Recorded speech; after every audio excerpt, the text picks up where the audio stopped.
বিলাসীপাৰা নয়াহতত ভয়ংকৰ পথ দুৰ্ঘটনাত সংঘটিত হৈছে। তীব্ৰবেগী ট্ৰাকৰ খুন্দাত নিহত 2জন আৰু আহত 3জন। আজি পুৱা আনুমানিক 7 বজাত নয়াহতৰ সংঘটিত হয় এক ভয়ংকৰ পথ দুৰ্ঘটনাৰ। ধুবুৰী ফালৰ পৰা বিলাসীপাৰাৰ অভিমুখে তীব্ৰ বেগত অহা AS17 C5487 নম্বৰৰ আলু ভৰ্তি মালবাহী ট্ৰাকখনে তীব্ৰ বেগেৰে আহি থকা নয়াহত আৰক্ষী চকীৰ সন্মুখত ৰখাই থোৱা মেজিক গাড়ী এখনত খুন্দিয়াই কিছুদূৰ নিলগত ৰখি থকা AS17C0391 আৰু AS17C3074 টেম্পু দুখনক খুন্দিয়ায়।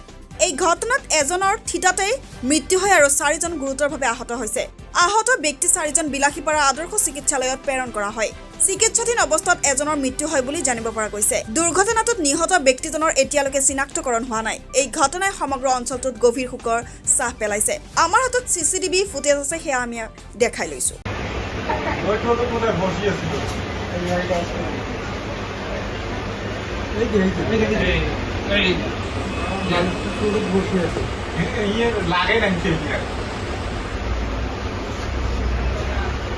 আজি ৰাতিপুৱা আনুমানিক 7টামান বজাত ধুবুৰী ফালৰ পৰা বিলাসীপাৰা অভিমুখী এখন আলু ভৰ্তি 10চকীয়া মালবাহী ট্ৰাক, যাৰ নম্বৰ AS17C5487, এই গাড়ীখনে তীব্ৰ বেগত আহি নিয়ন্ত্ৰণ হেৰুৱাই নয়াহাট আৰক্ষী চকীৰ সন্মুখত ৰখাই থোৱা এখন খালী মেজিক গাড়ীত খুন্দিয়ায়।